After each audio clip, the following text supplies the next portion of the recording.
దశాబ్దాలుగా ఒడిశా రాష్ట్ర రైల్వే విభాగం పరిధిలో ఉన్న పలాస ఇచ్చాపురం రైల్వే సెక్షన్ ఇప్పుడు మన విశాఖపట్నం కేంద్రంగా సాగే దక్షిణ కోస్తా రైల్వే జోన్ లోకి రావడం ఒక చారిత్రాత్మక విజయం. ఆంధ్రప్రదేశ్ రాష్ట్రంలోనే ఉన్నప్పటికీ ఈ 7 కీలక రైల్వే స్టేషన్లు ఇన్నాళ్లు ఒడిశాలోని ఖూర్దా రోడ్డు డివిజన్ నియంత్రణలో ఉండేవి. దీనివల్ల మన ప్రాంత రైల్వే అభివృద్ధి పనులు కుంటుపడటమే కాకుండా పరిపాలన అంతా భువనేశ్వర్ కేంద్రంగా సాగటం వల్ల ఇక్కడి ప్రజలకు ఉద్యోగులకు అనేక ఇబ్బందులు ఎదురయ్యేవి. ఈ అడ్డంకులను తొలగించి మన స్టేషన్లను మన జోన్లోకి తీసుకురావాలని కేంద్ర మంత్రి రామ్మోహన్ నాయుడు గట్టి పట్టుబట్టి ఈ మార్పును సాధించారు. రామ్మోహన్ నాయుడు కేంద్ర మంత్రిగా బాధ్యతలు చేపట్టిన తరువాత తన సొంత జిల్లా ప్రయోజనాల కోసం రైల్వే మంత్రి అశ్విని వైష్ణవ్ తో నిరంతరం చర్చలు జరిపారు. విశాఖపట్నం కేంద్రంగా కొత్తగా ఏర్పడుతున్న జోన్ పూర్తి స్థాయిలో విజయవంతం కావాలంటే భౌగోళికంగా ఏపీలో ఉన్న ఈ సెక్షన్ ను కూడా అందులో చేర్చడం తప్పనిసరి అని ఆయన వివరించారు. దీనిపై రైల్వే బోర్డుకు స్పష్టమైన విన్నపాలు చేయడంతో పాటు ఢిల్లీ స్థాయిలో ఒత్తిడి తెచ్చి చివరకు అనుకూలమైన ఉత్తర్వులు వచ్చేలా చేశారు.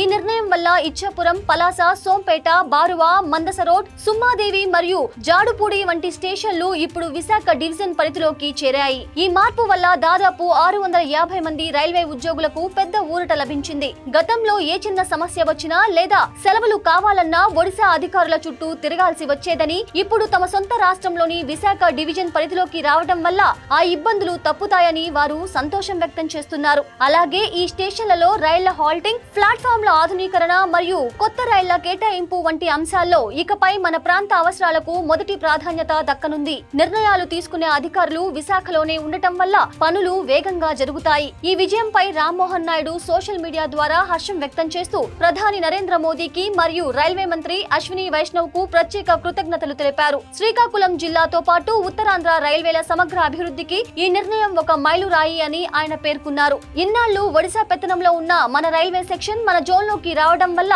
భవిష్యత్తులో ఈ ప్రాంత రవాణా వ్యవస్థ మరింత బలోపేతం కానుంది. దశాబ్దాల కాలంగా శ్రీకాకుళం ప్రజలు కంటున్న కళ ఈ విధంగా సాకారమైంది.